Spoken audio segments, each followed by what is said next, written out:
more of your favourites. Your Better Mix 99.7. Sonia. Speaking about tips, I know that you've got some interesting tips, and you're going to share with us this morning your journey about losing weight without dieting. Is that truly possible? Yeah, well, Sonia, I really believe it is. From my own experience, I've got I work as have worked as a counsellor and qualified counsellor, so I used a lot of what I was doing in my counselling, and then started to apply it to my own life, because what happened was, like lots of people, is you're looking for the next diet, and I found every time I went on the next diet, I lost lots of weight, but I ended up putting on that weight, and plus more sometimes. So, and it's been an ongoing struggle for me for a long time. So I finally had this really amazing insight that diets don't actually work. They actually make me add more weight as time goes on. So it was when I made that decision to say, okay, no more dieting, that's when things changed for me. And part of that was coming to peace with the food that I eat, and actually deciding what kind of foods I was going to put into my body and what it was doing for me on a health level, rather than on whether it was going to make me lose weight or not. Okay, so step one then, just going by what you've just said, is first of all making peace with the food that you eat. That's right. The first time that I sort of had a bit of an insight into that was, believe it or not, at a fast food restaurant.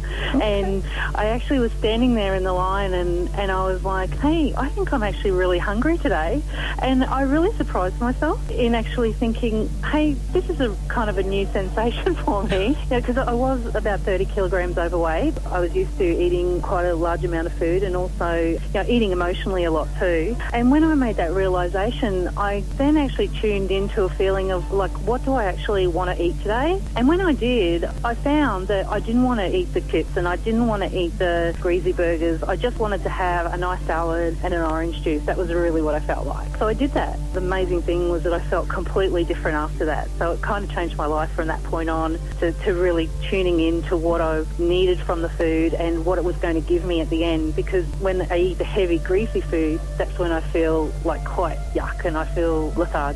So it doesn't make me feel good. So that was what I was looking for. Okay, so in your journey in that, and I know I don't practice what I preach, but one of the things that I found that we get caught up in the diet thing is that we get bombarded with all this food that's supposed to be good for us and everything else, and we end up buying food that if we were just eating normally, it wouldn't be a part of our regular diet. Yeah, and I truly believe that, Sonia. My theory is, and it goes along with the counselling that I have done in expressive therapies, is the body knows.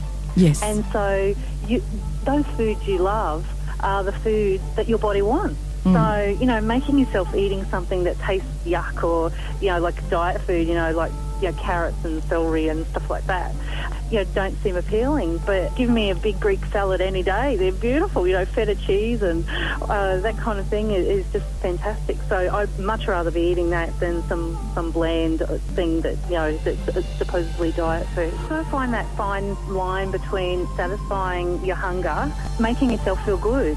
One of my favourite things to eat is a caramel slice from a particular cafe that I go to, and it is just gorgeous. And so when I feel like I really want that caramel slice, I'll go and have it, because, well, what's life if you can't have a caramel slice when you feel like one?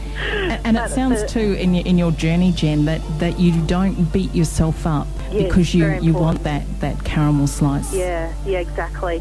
And I guess that's the thing, is when you're tuning into your body and understanding that that's what your hunger is there for, is that once you've had that caramel slice, it feels completely satisfying. You're eating it with a peaceful thought in your mind, but also from a mindfulness perspective. So you're actually spending your time going, this is what this food is. This person has made this and spent the morning creating these delicious foods for us to eat. And, so there's a lot of gratitude to that as well. It's not just about, eat this down and, it's all gone, that was nice, and move on. It really, to me, is about being grateful for the time and energy put into the food that we eat as well. And you don't get that from processed food, because processed food, to me, is about big production, minimal nutrition and so on. So, I'd much rather go and have my homemade caramel slice at the cafe that I go to than go and buy a packaged thing that's similar to that. I was given a crockery set from the 60s, you know, with the small plates and so on. Yes. And I was looking at them thinking, wow, this is so much smaller than the plates that I have at home. And, you know, that whole thing about serving size, you know, having a normal, everyday, average size. You know, we don't need the extra large. We don't need the double serving. We don't need the seconds.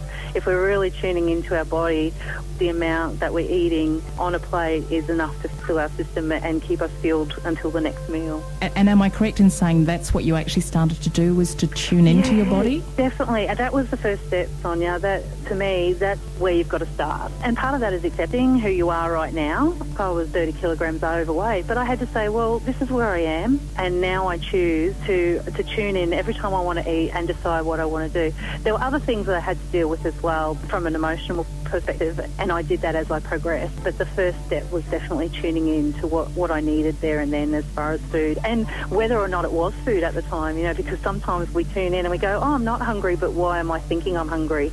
That was sort of the second step, is then figuring out what that was all about. Then the other things started falling into place, and some of those things were then noticing when the triggers were for when I was deciding, when I thought I wanted to eat but I wasn't really hungry. And when I started to recognise those triggers, then I started to investigate, like, you know, and when I went back, it went all the way back to my childhood. I have been, you know, a fat child, a skinny teenager, a fat adult, you know, so it's sort of been a lifelong journey for me. And but it was when I started looking at that childhood stuff is when I started saying, okay, I can see that when I was young, if I was unhappy or whatever, my mum used to say, oh, here, Jen, go and have some beautiful cakes, have something to eat. That'll make you feel better. So I've got that from a very young age, that feeling better equals eating. But when I recognised that really that wasn't helping me at all, that was actually making things worse, that's when I kind of moved on from that and went, okay, now I have to kind of deal with those other issues separately to food, because they are separate to food. And I think that's the big step to take. And it really is about making that conscious decision to work on that. One of the things that I really believe is that, kind of a bit of a cliche, but it's not the destination, but it's the journey. And I really still feel that I am on that journey, because if I kind of go, yeah, I've made it, then it's easy for me to go, oh, well, you know, now I can just ignore everything I've learnt along the way. Now I'm almost like a completely different person, and in the way that I think about not just food, but about life as well, and how I appreciate things more now. Before if I wanted to do something, I'd think, oh no, I'm too tired, or I always wanted to go scuba diving, and I always thought, oh no, I'm too overweight to do that, I'm not going to do it. And well, why not? There's nothing stopping me from going. So, to me, the important thing is that, I just do it when I know that, when I want to, rather than saying I'm going to do it when I'm, this many kilos or whatever. So I guess from celebrating or from that perspective, I don't necessarily, because I look at every day as a celebration of the new way that I'm living. Yeah, so that's probably where I'm at. Okay, so to recap again then, your journey of being able to lose weight without dieting started with step one, which was? It was tuning into your body and recognising that real physical hunger. So is it real physical hunger, or is it something else? And then if it's real physical hunger, then eat with pleasure and joy, and eat what you love, and eat it to your satisfaction. If it's not real physical hunger, then start asking, being curious about that. What's going on? What's happening in my life? Why do I need to eat when I'm not even hungry? And just not judging yourself on that, but just being curious about it. So they're probably the two most important steps to take from the beginning. Excellent. Well, thank you very much for your time, Jen. And I believe that if anyone wants to see some physical proof of this journey that you are undertaking at the moment, they can take a look at your website? Yeah, sure can. www.essentialoilgoddess.com. And there's a tab on there called Lose Weight. And if you have a look at that one, you'll see my before and after photos. And you'll also see I've actually put everything that I've learned in my journey into a book. So there's information about that as well there. Wonderful. Thank you very much for your time, Jen. We'll speak to you next time. Thanks, Sonia. See you later. Jen. Bye-bye.